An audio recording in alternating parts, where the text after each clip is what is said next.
रचना ससुराल में रहकर भी अपने मायके में रह रहे बूढ़े माता पिता का ख्याल रखती है। एक दिन की बात है।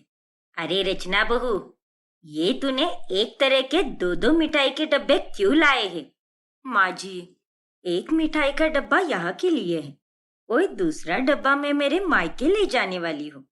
जैसे पापा जी को ये शुगर फ्री मिठाइयाँ पसंद है, वैसे ही मेरे बाऊजी को भी पसंद है, इसीलिए मैं उनके लिए ले जा रही हूँ। बहुत खूब बहू, ले जाओ। उतना ही समधी जी भी खुश हो जाएंगे। हाँ पापा जी। और माँ जी, मैंने दोपहर का खाना भी बना दिया है और झाड़ू पोछे से लेकर कपड़े धोने तक हर एक काम कर दिया है। अब मैं सीधे शाम को 6 बजे ही आऊंगी। चलो, मैं आती हूँ। हाँ, हो गया इसका शुरू। आज इसको छुट्टी है, तो ऐसा नहीं कि ससुराल में रहकर सास की सेवा कर लूं, थोड़े बहुत एक्स्ट्रा के काम कर दूं। लेकिन नहीं, इसे तो बस अपने मायके में ही रहना पसंद है। अरे माँ, अब रचना के माता पिता अकेले रहते हैं वहां पर। ऊपर से मम्मी जी हार्ट पेशेंट है, तो रचना को वहां पर जाना जरूरी भी है ना। अरे तो फिर यहाँ अपनी घर गृहस्थी कौन संभालेगा? और ये जॉब करके पैसे कमाती है, तो लगा देना वहां पर एक नौकरानी, वो संभाल लेगी इसके माँ बाप को। माँ जी, मैंने वहां पर नौकरानी पहले से रखी है, लेकिन उन दोनों को मेरे हाथ के अलावा किसी और का खाना अच्छा नहीं लगता है। और उस सब के अलावा भी बाकी बहुत सारी चीजों का ध्यान रखना पड़ता है। वो दोनों पहले ही दवाइयों पर है, इसलिए मुझे वहां पर जाना बहुत जरूरी है। अब मैं भी उसमें क्या कर सकती हूँ? बाबूजी का खुद का बिजनेस था, कोई सरकारी नौकरी भी नहीं थी, वरना आज वहां पर उनकी पेंशन आती रहती। इसीलिए आज मुझे उनकी हर तरह से देखरेख करनी पड़ती है, और ये बात आपको समझनी होगी माँ जी। और वैसे भी शीला, आज तक बहू ने हमें किसी चीज की कोई कमी महसूस नहीं होने दी। उसने अपना ऑफिस, ससुराल और मायका तीनों को बखूबी हैंडल किया है। तो फिर तुम क्यों इतना तिलमिला रही हो? अपने ही पति के मुंह से ये बातें सुनकर शीला मुंह फुलाकर कमरे में चली जाती है। फिर एक दिन शीला देखती है कि रचना अपने बाबूजी को पैसे ट्रांसफर कर रही है। ये देखकर उसे बहुत जलन होती है। हेलो बाबूजी, मैंने आपको 5,000 रुपए ट्रांसफर कर दिए हैं। आ गए कि नहीं, चेक कीजिए एक बार। हाँ बिटिया, आ गए हैं पैसे, धन्यवाद। वाह वाह वाह, बहुत अच्छे से गुल खिला रही हो बहू। अरे तुमने हम सबको क्या बेवकूफ समझ के रखा है क्या? अब क्या हुआ माँ जी, क्यों हर बार गुस्सा हो जाती हो आप? अरे कल मुही, तू अपने ससुराल में कम पैसे देती है और अपने मायके में ज्यादा पैसे देती है। इतना बड़ा भेदभाव करते हुए तुझे शर्म नहीं आती क्या? नालायक कहीं की। क्या? ये आप कैसी बातें कर रही हो माँ जी? तभी वहां पर मानव आता है। माँ, ये सब आप क्या बोल रही हो? अरे अगर रचना ने घर में कम पैसे दिए भी हैं, तो उसमें कौन सी बड़ी बात है? हमारे घर में पैसों की कोई समस्या नहीं है, या फिर हमारे खाने के कोई लाले भी नहीं पड़ रहे। तो फिर आपको क्या दिक्कत है? वो बात नहीं है मानव बेटा। अगर ये दिन भर जॉब करेगी और यहाँ रहकर भी ज्यादा पैसे उधर देगी, तो ये बात तो गलत है ना? नहीं माँ, रचना अपने माता पिता का सारा खर्चा अकेली ही संभाल रही है, और उन दोनों के रहन सहन से लेकर खाने पीने तक सारा खर्चा वो खुद ही संभालती है। और ये कोई आसान बात नहीं है माँ। रचना तो मुझसे या पापा से कोई मदद भी नहीं ले रही। वो बिल्कुल भी नहीं चाहती कि हम उसकी बैसाखी बने। ऊपर से वो हमारे घर पर भी पैसे लाकर दे रही है, और इतना सब करने के बावजूद भी आप इस पर अपनी भड़ास क्यों निकाल रही हो? वो सब मुझे कुछ नहीं पता मानव।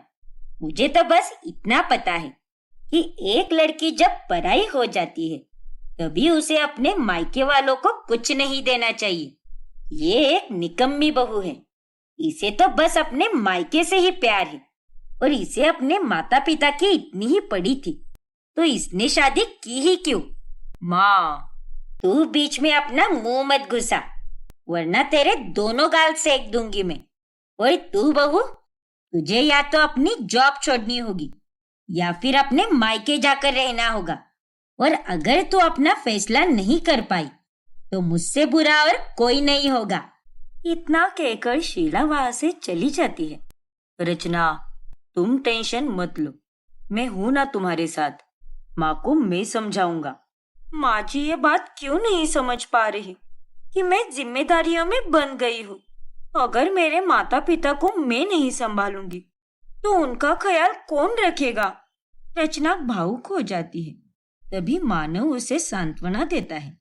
ऐसे ही एक रात अचानक से रचना को उसके बाबूजी का फोन आता है।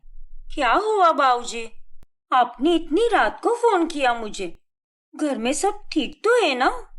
नहीं रचना बिटिया, तुम्हारी माँ को बहुत तेज बुखार आया है। तुम जल्दी से यहाँ पर आ जाओ बिटिया। और अगर तुम्हें एतराज ना हो तो दामाद जी को भी साथ लेकर आना, लेकिन अकेली मत आना बिटिया। ठीक है बाबूजी, मैं अब भी आती हूँ। तब तक आप माँ के माथे पर ठंडी पट्टियाँ रखिए। तब तक हम दोनों भी डॉक्टर के साथ पहुँच जाएंगे वहाँ पर।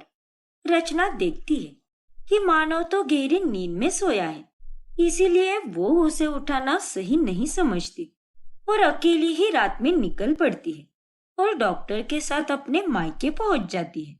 जिसके बाद डॉक्टर शांति को इंजेक्शन देकर दवाइयाँ देते हैं। हमें माफ कर दे रचना बिटिया, तुझे विदा करने के बाद भी हम तुझे कितनी तकलीफ दे रहे हैं। हाँ बिटिया, लेकिन तू दामाद जी के साथ आ जाती ना। अकेली क्यों आई तू? आजकल जमाना सही नहीं रहा बिटिया। माँ बाबूजी, मैं आप दोनों की बेटी हूँ और आपकी ये बेटी एक चट्टान की तरह मजबूत है। इसे कुछ नहीं हो सकता और आप दोनों को मुझसे माफी मांगने की या फिर मेरा शुक्रिया अदा करने की कोई जरूरत नहीं है। एक बेटा अगर शादी के बाद अपने माता पिता को संभाल सकता है तो फिर एक बेटी क्यों नहीं संभाल सकती? एक शादीशुदा बेटी ने अपने माँ बाप को संभाला तो उसमें क्या गलत है? अरे ये तो मेरा फर्ज है, क्योंकि आज आप दोनों की वजह से ही मैं इस काबिल बनी हूँ। हाँ बिटिया, ऊपर वाला हमेशा तेरा दामन खुशियों से भर दे। फिर रचना अपने मायके में ही सो जाती है और सुबह होने पर वो अपने ससुराल चली जाती है। तभी दरवाजे पर गुस्सेल शीला खड़ी होती है और वो रचना के सामने उसका सूटकेस फेंक देती है। ये अब क्या कर रही है माँ जी? बहुत पर निकल आए हैं ना तेरे। इतनी बार समझाया लेकिन तूने मेरी एक बात नहीं समझी। तुझे मैंने क्या कहा था, या तो जॉब छोड़ दे या फिर हमेशा हमेशा के लिए अपने मायके चली जा, लेकिन तूने फैसला नहीं लिया। अरे बेशरम लड़की, आधी रात को अपना ससुराल छोड़कर मायके चली गई तू, निर्लज्ज कहीं की। देखिए माँ जी, मैं कहीं पर अपना मुंह काला करने नहीं गई थी। मैं तो अपनी बीमार माँ का ख्याल रखने गई थी, समझी ना? ज्यादा जबान मत लड़ा मेरे साथ। आज तो तुझे चुनना ही होगा बहू, मायका या ससुराल। आखिर क्या है तेरे लिए सबसे महत्वपूर्ण? माँ जी, आप मेरे साथ ऐसा क्यों कर रही हो?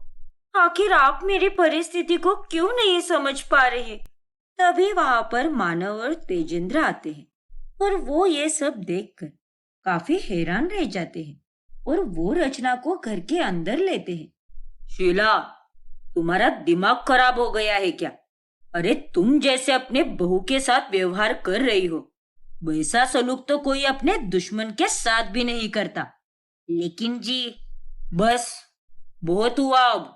रचना बहू कोई गलत काम नहीं कर रही। वो तो एक अच्छी बहू होने के साथ साथ एक अच्छी बेटी होने का भी फर्ज निभा रही है।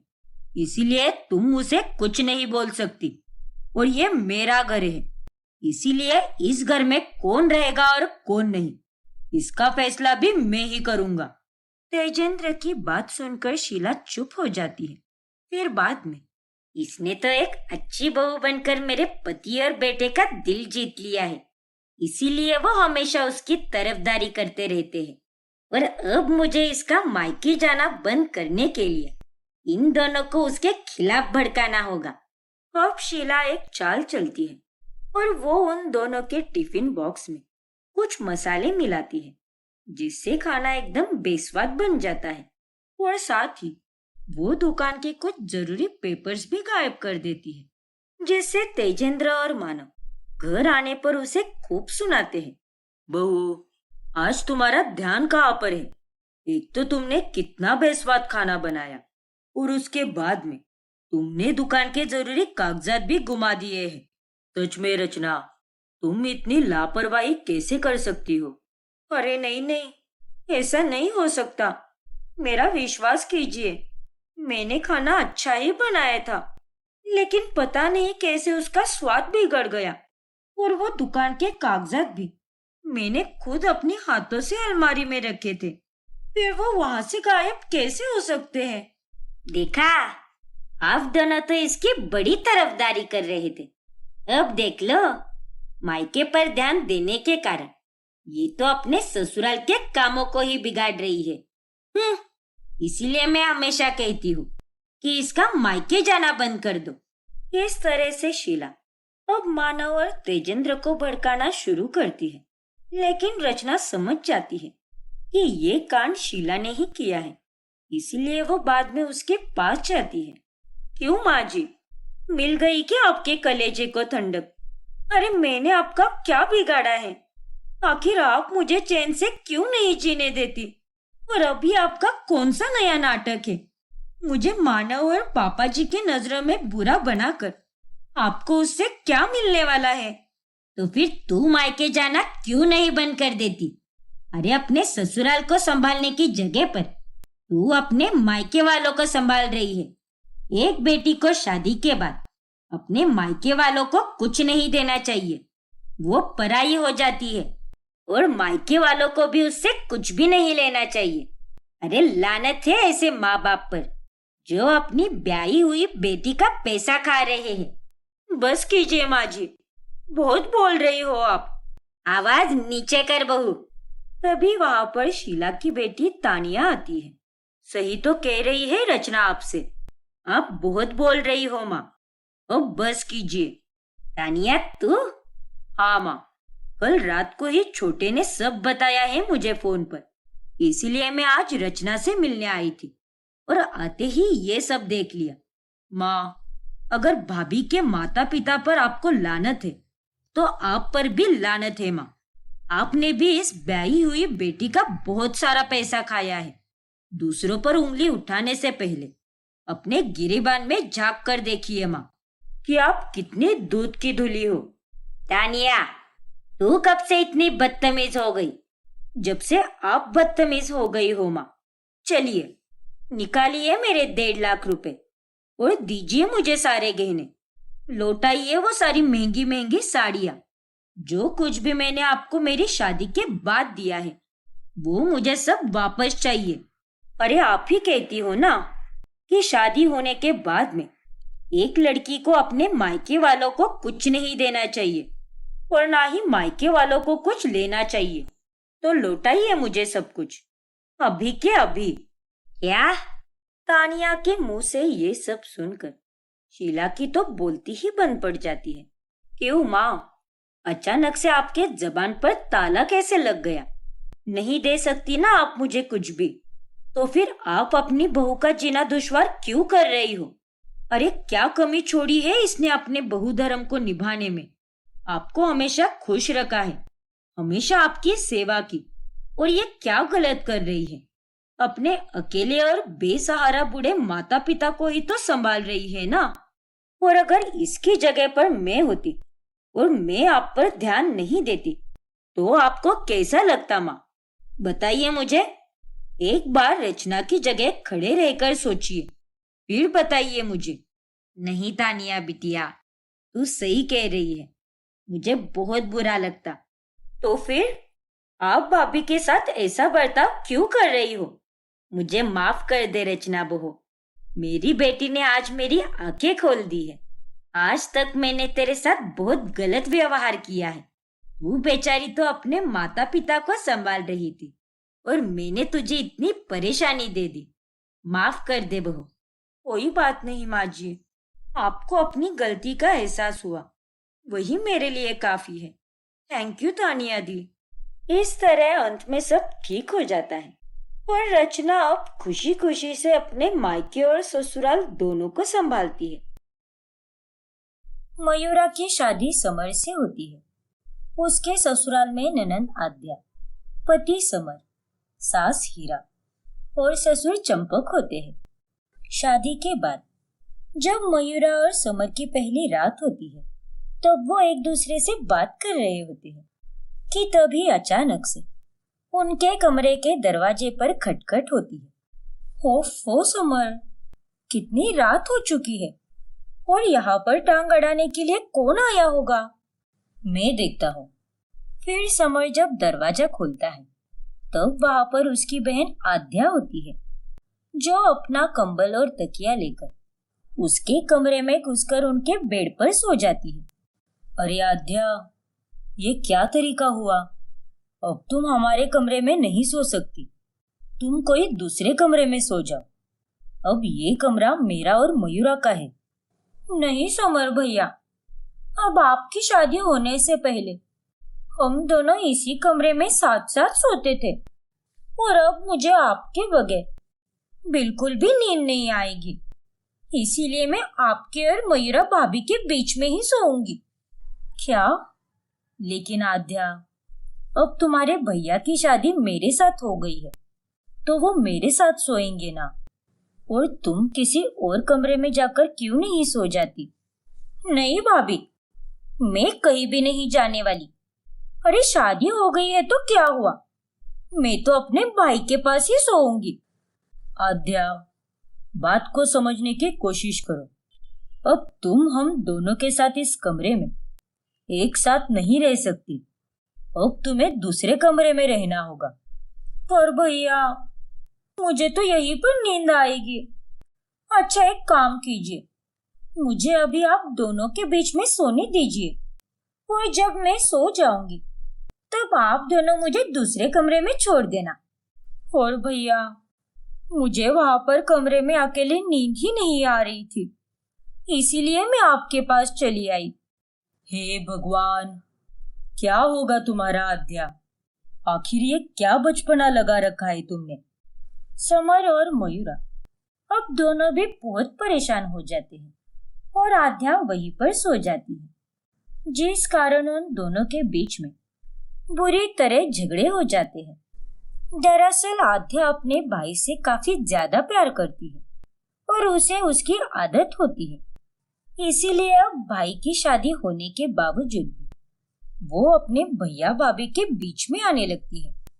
एक रोज घर पर एक डिलीवरी बॉय एक पार्सल लेकर आता है और वो पार्सल आद्या देख लेती है, और जब वो बॉक्स खोलती है तब उसमें एक ड्रेस होता है और वो ड्रेस आद्या पहन लेती है।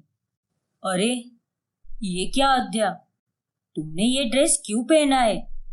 ये ड्रेस तो मैंने तुम्हारी भाभी के लिए मंगवाया था। ओ तेरी, सॉरी भाभी, लेकिन अब मैं क्या ही करती। और भैया, मुझे लगा कि आपने ये ड्रेस मेरे लिए मंगवाया है, आखिर आप मुझसे इतना प्यार जो करते हो, इसीलिए मैंने इस ड्रेस को अपना समझकर पहन लिया। अपनी ननद को उस ड्रेस में देखकर मयूरा को काफी ज्यादा गुस्सा आता है। नालायक कही कि अभी ससुराल में आए मुझे 2 दिन भी नहीं हुए और ये मेरी बचकानी ननद, ये तो मेरे लिए आफत बनती जा रही है। आद्या, अब जरा अपनी ये बचकानी हरकतें कम कर दे। तेरे भाई की अब शादी हो चुकी है, इसीलिए उन दोनों के बीच में कबाब में हड्डी मत बन। हाँ आद्या बेटा, हमें समर ने भी बताया कि कैसे कल रात में तुमने उन दोनों को परेशान किया है। देखो बेटा, अब तेरे भाई की शादी हो चुकी है और अब तुम्हें अकेले सोने की आदत डालनी ही होगी। ओके बाबा, समझ गई मैं, अब छोड़िए ना उस बात को। और भैया, आप जल्दी से मेरे फोटो खींचिए।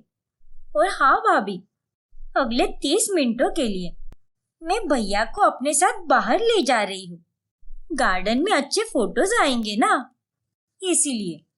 चलिए भैया, जल्दी चलिए। मयूरा को अब धीरे धीरे आद्या की इन हरकतों पर गुस्सा आने लगता है।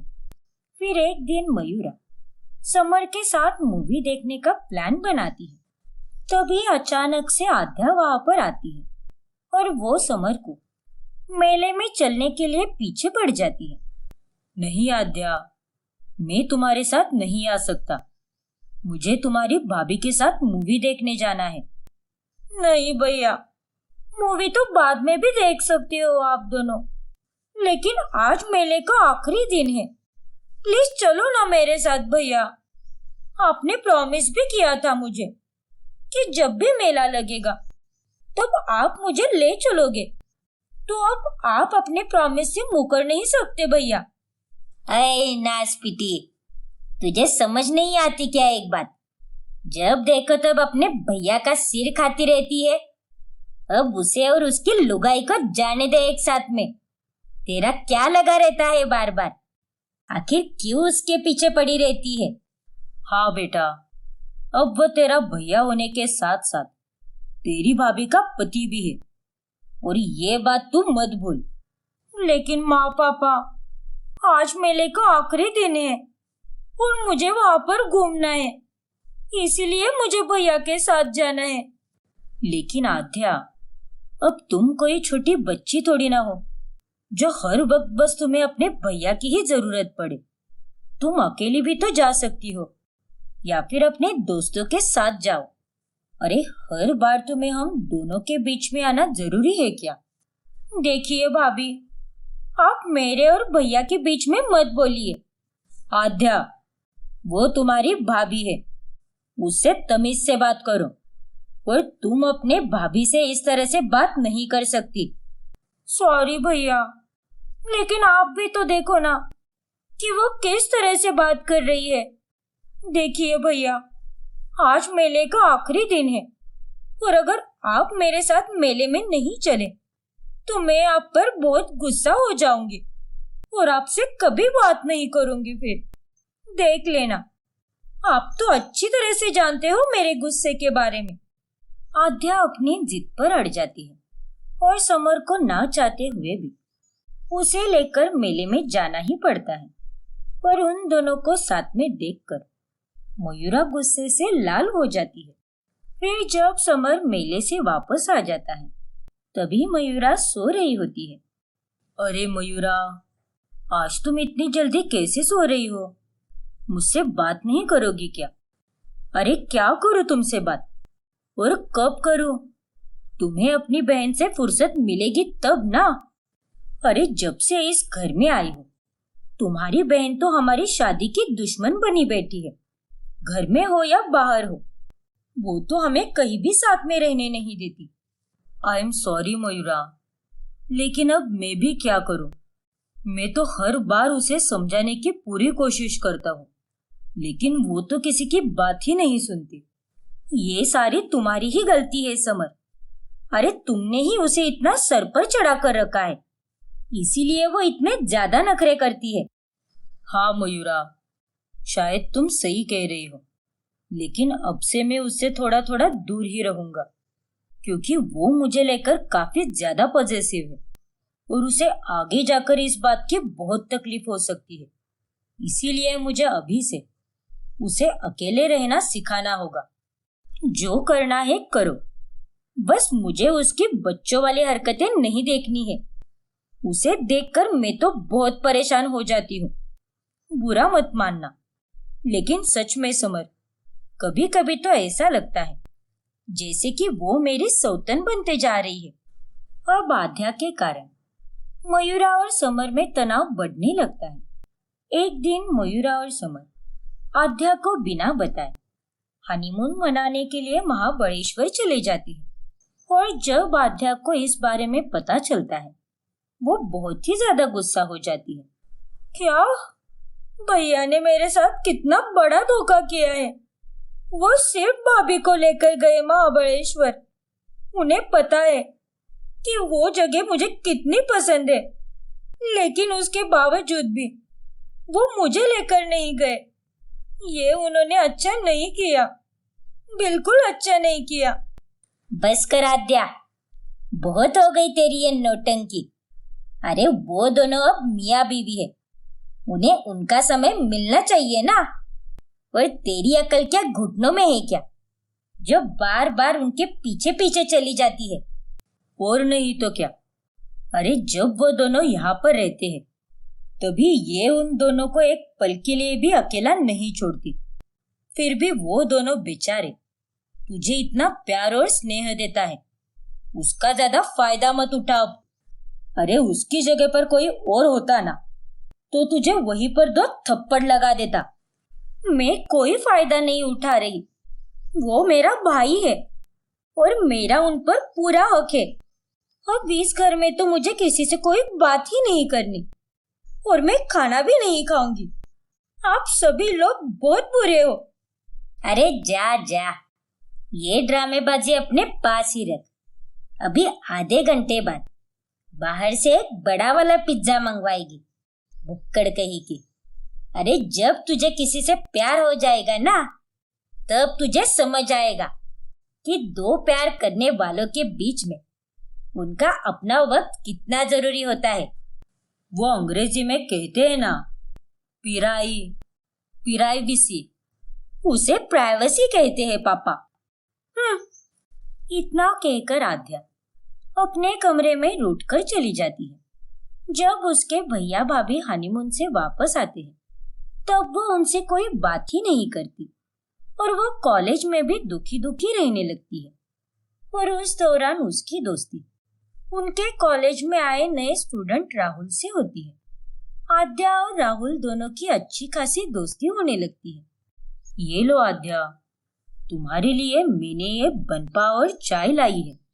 अब तुम्हें उठकर जाने की कोई जरूरत नहीं है। Oh, thank you so much Rahul. You are most welcome Aadya. अच्छा, मैं ये कह रहा था कि शहर में नया रूफटॉप रेस्टोरेंट खुला है, हम सभी लोग वहां पर चले क्या? सच में यार, वहां से पूरे मुंबई शहर का नजारा काफी सुंदर दिखता है। हाँ राहुल, क्यों नहीं, मुझे तो रूफटॉप वाले रेस्टोरेंट काफी ज्यादा पसंद है। वहां पर लाइव म्यूजिक भी बजता होगा और उसमें वो रोमांटिक सॉन्ग्स, हाय सोने पे सुहागा। ठीक है, फिर मैं केशव, ऋचा, सुनील और सिमरन को भी बोल देता हूँ। अरे नहीं राहुल, ये तुम क्या बोल रहे हो? मैं ये बिल्कुल भी नहीं चाहती कि हम दोनों के बीच में कोई तीसरा आए। वहां पर बस हम दोनों ही जाएंगे। लेकिन क्यों आद्या? देखो राहुल, अब हम दोनों एक दूसरे के करीब आने लगे हैं और हम दोनों के बीच में जो भी है वो दोस्ती से बढ़कर ही है। इसीलिए बाकी दोस्तों को बुलाकर मैं हमारा ये क्वालिटी टाइम खराब नहीं करना चाहती। अच्छा, तो तुम्हें क्वालिटी टाइम का मतलब भी पता है। आखिर तुम समझने ही लगी हो कि क्वालिटी टाइम कितना कीमती होता है। क्या मतलब? मेरे कहने का मतलब ये है कि जब तुम अपने भैया भाभी के बीच में जा जाकर उनका प्राइवेट टाइम खराब करती होगी तब उन्हें कैसा फील होता होगा। अरे उन्होंने तो तुम्हारी सारी हरकतें सहन कर ली और तुम उनसे ही रूठी बैठी हो। ये तुम बहुत गलत कर रही हो। हाँ राहुल, शायद तुम सही कह रहे हो। मैंने इसके बारे में कभी सोचा ही नहीं, लेकिन आज मुझे समझ आ रहा है कि 2 लोगों के बीच में अगर कोई तीसरा आदमी आ जाए तो उन्हें कैसा महसूस होता है। मैं आज ही घर जाकर भैया और भाभी से माफी मांगूंगी और उन दोनों से भी प्यार से बातें करूंगी। फिर आद्या घर जाकर मयूरा और समर से माफी मांगती है। भैया भाभी, मुझे माफ कर दीजिए, मैं बहुत गलत थी। लेकिन अब मुझे समझ आ गया है कि एक कपल के लिए उनका अपना टाइम कितना इम्पोर्टेंट होता है और उन्हें डिस्टर्ब नहीं करना चाहिए। मैंने आप दोनों का बहुत दिल दुखाया है, बहुत सरदर्द दिया है आप दोनों को। सच में भाभी, उन सभी के लिए सॉरी। कोई बात नहीं आद्या, हमें खुशी इस बात की है कि तुम्हें धीरे धीरे सब समझ आ रहा है। अरे ऐसी ही समझदार बनो और हर रिश्ते को प्यार से संभालो आद्या। तुम्हारे लिए मयूरा और मैं हमेशा खड़े हैं। तुम्हें चिंता करने की कोई जरूरत नहीं है। आई नो भैया, आप दोनों मुझसे कितना प्यार करते हो, पर हम सभी को हर रिश्ते में एक डिस्टेंस बनाकर रखना चाहिए ताकि कोई रिश्ता खराब ना हो और मजबूत रहे। और इस तरह अंत में आद्या को समय के साथ साथ सब समझ आता है और वो अपने भैया और भाभी के बीच में टांग अड़ाना बंद कर देती है, जिसके बाद वो दोनों सुकून से अपनी लव लाइफ जीते हैं। कोमल की सास राजश्री के देहांत को कई साल बीत चुके थे और अब उसके ससुर प्रताप ने इतने सालों बाद एक जवान लड़की सुनैना से शादी की होती है। सुनैना कोमल से बस 3 से 4 साल ही बड़ी होती है। हेलो कोमल, कैसी हो तुम? ठीक हो सुनैना जी। अरे कोमल बहू, अपनी नई सास को जी कहकर मत पुकारो, इन्हें माँ कहो। कोई बात नहीं प्रताप जी, मैं कोमल से बस 3 से 4 साल ही बड़ी हूँ, इसीलिए उसे मुझे माँ जी या सासू माँ कहने में थोड़ा वक्त लगेगा। पर फिलहाल के लिए तुम मुझे सुनैना कहकर पुकार सकती हो, और तुम भी रोहन। जी सुनैना जी। कोमल अपनी सौतेली सास के आने से बहुत घबरा जाती है और ये बात वो अपनी माँ को फोन पर बताती है। हाय हाय, समधी जी ने एक जवान लड़की से शादी कर ली। हो ना हो, पक्का उस सुनैना ने समधी जी के पैसों को देखकर ही शादी की है, वरना एक जवान लड़की एक बुढ़े से शादी क्यों करेगी? हाँ माँ, आपने बिल्कुल सही कहा। मैं भी कब से वही सोच रही हूँ। ये जरूर प्रॉपर्टी हत्या कर हम सबको लूटने आई है। देख कोमल बिटिया, तू चौकन न रहे, अपनी सौतेली सास पर नजर रख, जरूर कुछ ना कुछ मकसद होगा उसका। अब तुझे ही अपने ससुराल वालों को बचाना है और उसे वहां से भगा देना है, समझी तू? हाँ माँ, मैं आपकी बातों को जरूर ध्यान में रखूंगी। तभी वहां पर अचानक से सुनैना आती है और उसे देखकर कोमल बहुत घबरा जाती है। अरे, कहीं इसने कुछ सुन तो नहीं लिया? कोमल, क्या मैं तुम्हारे कमरे में आ सकती हूँ? हाँ सुनैना जी, बिल्कुल, आइए ना। वो दरअसल मुझे काजू किशमिश का डब्बा नहीं मिल रहा, कहाँ रखा है? अब हर एक चीज कहाँ पर रखी है ये समझने में मुझे थोड़े दिन लगेंगे। कोई बात नहीं सुनैना जी, मैं आपको सब बता दूंगी कि कौन सी चीज कहाँ पर रखी है। फिर कोमल सुनैना को सब कुछ बता देती है और बाद में सुनैना सबको गर्मा गर्म हलवा परोसती है।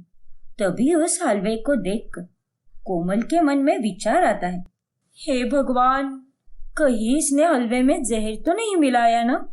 पता चले कि हमें मारकर सब कुछ लूट कर गई है। मैंने बड़े ही प्यार से बनाया है इसे, खाइए ना। खाओ ना रोहन। अरे कोमल, ये तुम किस सोच में पड़ गई? सुनैना जी, अब जब आपने सबके लिए घर में पहली बार कुछ बनाया है तो इसे सबसे पहले आप ही खाइए, फिर हम सब खाएंगे। अब जब आपने इतनी मेहनत से बनाया है तो खाने का पहला हक तो आपका ही बनता है ना? Yes, Komal is right. हाँ सुनैना, खा लो, तुमने कितने प्यार से बनाया है, तो पहले तुम ही खाओ इसे। अगर आप लोग इतना कह रहे हैं तो ठीक है, मैं ही इसे पहले खाती हूँ। फिर सुनैना उस हलवे को बड़े आराम से खाती है और तब जाकर कोमल के मन को तसल्ली मिलती है। चलो ठीक है, अब हम आराम से खा सकते हैं। फिर एक रात अचानक से कोमल की नींद खुलती है और उसे बहुत प्यास लगती है। ओफो, ये जग तो खाली है। फिर कोमल पानी लेने के लिए किचन की ओर जाती है। तभी वो वहां पर अंधेरे में सुनैना को चाकू लेकर खड़ी देखती है और वो बहुत डर जाती है। अरे नहीं, ये क्या? ये तो चाकू लेकर खड़ी है। कहीं इसका इरादा किसी का मर्डर करने का तो नहीं? प्रॉपर्टी हड़पने के लिए ये किसी भी हद तक जा सकती है। लेकिन जब वो किचन की लाइट्स ऑन करती है तभी वो देखती है कि सुनैना चाकू से फ्रूट काट रही है। ये क्या? ये चुड़ैल तो यहाँ पर फ्रूट काट रही है। अरे कोमल, तुमने तो मुझे डरा ही दिया। सुनैना जी, आप इतनी रात को यहाँ अंधेरे में फ्रूट क्यों काट रही हो? एक्चुअली मैंने सोचा कि फटाफट से फ्रूट काट कर कमरे में चली जाती हूँ। 2 मिनट के लिए लाइट्स ऑन क्यों करना? और मैंने रात को खाना बहुत कम खाया था, तो इसीलिए अब थोड़ी सी भूख लगी थी। अच्छा, मैं भी यहाँ पर बस पानी ही लेने आई थी। ओके, मुझे ऐसा क्यों लग रहा है कि ये मुझसे कुछ ना कुछ तो छुपा रही है। हो ना हो, इसका पर्दाफाश तो मैं करके ही रहूंगी, क्योंकि मैं जानती हूँ कि ये किस मकसद से आई है यहाँ पर। फिर कोमल अगले दिन जानबूझकर सुनैना से घर के सारे काम कराती है और सुनैना भी खुशी खुशी सारे काम करती है। सुनैना जी, ये झाड़ू पोछा लगाने के बाद आप मेरे लिए छोले कुलचे बना दोगी क्या? आज मेरा खाने का बहुत मन कर रहा है। मैं बाहर से मंगा देती, लेकिन बाहर का खाना आजकल इतना टेस्टी नहीं होता, इसीलिए। ठीक है कोमल, कोई बात नहीं, ये काम निपटा कर मैं तुम्हारे लिए बढ़िया से छोले कुलचे बना दूंगी। Thank you so much Sunaina ji. तुझसे तो आज मैं इतना काम करवाऊंगी कि तू गुस्से में आकर अपना असली रूप दिखा दे। आखिर कितना अच्छा बनने का ढोंग करेगी तू। तेरी इस नकली अच्छाई के पीछे की बुराई में अच्छे से जानती हूँ। फिर शाम में जब प्रताप और रोहन दफ्तर से घर लौटते हैं, तभी वो दोनों देखते हैं कि कैसे कोमल ने सुनैना से दिन भर काम करवा के उसे पूरी तरह थका दिया है। कोमल बहू, तुम्हें शर्म नहीं आती क्या अपनी सास से काम करवाते हुए? देखो कितनी थक गई है वो। 2 दिन से उसकी तबीयत भी ठीक नहीं है और तुमने उसे ही काम पर लगा दिया। ये बहुत गलत बात है कोमल। तुम्हें थोड़ी सी तो इंसानियत है या नहीं? लेकिन अरे बस कीजिए आप दोनों, क्यों खामखा मेरी बहू पर चिल्ला रहे हो? इसने मुझे कोई काम नहीं दिया। मैंने खुद ने ही सुबह से अपनी मर्जी से काम किया है। और ऐसा किसने कहा है कि बहू ही सास की सेवा कर सकती है? अरे सास का भी पूरा हक होता है बहू की सेवा करने का। क्यों कोमल? हाँ सुनैना जी। और इस तरह सुनैना उन दोनों की डांट से कोमल को बचाती है। तू चाहे कितना भी अच्छा बनने का ढोंग कर ले, लेकिन तू हमारे साथ गलत करे, उसके पहले मैं तेरा असली चेहरा सबके सामने लाकर ही रहूंगी। बस किसी सबूत के हाथ लगने की देरी है। फिर कोमल घर के बाहर गार्डन में जाकर अपनी माँ को फोन पर सारी बातें बताती है। हाँ माँ, उसका रवैया वैसे का वैसा ही था। जब से आई है तब से मैंने उसमें एक भी गलत या बुरी चीज देखी ही नहीं। देख कोमल बिटिया, ऐसी औरतें पहले सबको अच्छा बनाकर अपने अच्छेपन में फंसाती है और उसके बाद उसी मीठेपन के जाल में फंसाकर सबको लूट कर चली जाती है। तो अब मैं क्या करूं माँ? मुझे तो बहुत डर लग रहा है। वो कुछ कर न दे। अब तुझे उस पर 24 घंटे नजर रखनी पड़ेगी। मैं दावे के साथ कह सकती हूँ कि वो 24 घंटों में एक बार तो अपनी प्लानिंग करती ही होगी। तब तुझे वो सबूत भी मिल जाएगा और तब तू उसे घर के बाहर निकाल सकती है। हाँ माँ, ये आपने बिल्कुल सही कहा। कोमल अब सुनैना पर हर वक्त सीसीटीवी कैमरा की तरह नजर रखने लगती है। एक दिन सुनैना प्रताप को कुछ पेपर्स पर साइन करने के लिए कहती है। प्रताप जी, ये लीजिए, ये सोसाइटी के पेपर्स है। सोसाइटी में कुछ काम चल रहा है, उसकी परमिशन के लिए सभी रेसिडेंट्स के साइन चाहिए। आप प्लीज यहाँ पर साइन कर दीजिए। अच्छा ठीक है सुनैना। साइन? अरे बाप रे, कहिए प्रॉपर्टी के पेपर तो नहीं? रुक जाइए पापा जी, आप प्लीज इन पेपर्स पर साइन मत कीजिए। लेकिन क्यों कोमल बहू? 1 मिनट, पहले ये पेपर्स मुझे देखने दीजिए। फिर कोमल उन पेपर्स को ध्यान से पढ़ती है और देखती है कि सच में वो सोसाइटी के पेपर्स ही हैं। अच्छा ठीक है, मुझे लगा कि कुछ नहीं, आप साइन कीजिए पापा जी। बस कोमल बस। सुनैना, क्या हुआ? प्रताप जी, रोहन, आप दोनों को वो नहीं दिख रहा जो मैं देख रही हूँ। कैसे कोमल बात बात पर मुझ पर शक करती रहती है। उसे ऐसा लगता है कि मैं यहाँ पर प्रॉपर्टी हड़पने के लिए और आप लोगों को लूटने आई हूँ, लेकिन असल में ऐसा कुछ भी नहीं है। मेरा यकीन कीजिए। सुनैना जी, वो चुप रहो तुम कोमल। तुमने आज मेरा दिल बहुत दुखाया है।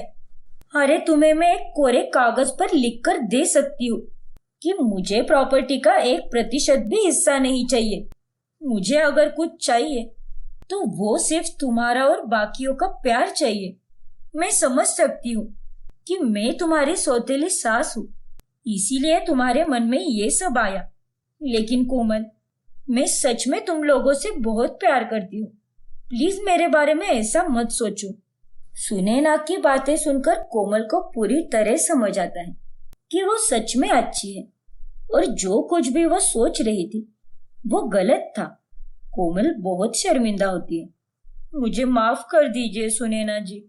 मैंने आपको समझने में भूल कर दी और अपने मन में ही ना जाने क्या क्या सोचती रही। लेकिन आप सच में बहुत अच्छी हो। प्लीज अपनी इस बेवकूफ और नादान बहू को माफ कर दो माँ जी। ठीक है कोमल। और इस तरह अंत में दोनों एक दूसरे के गले लगती हैं और उस दिन के बाद से सभी एक साथ प्यार से रहने लगते हैं।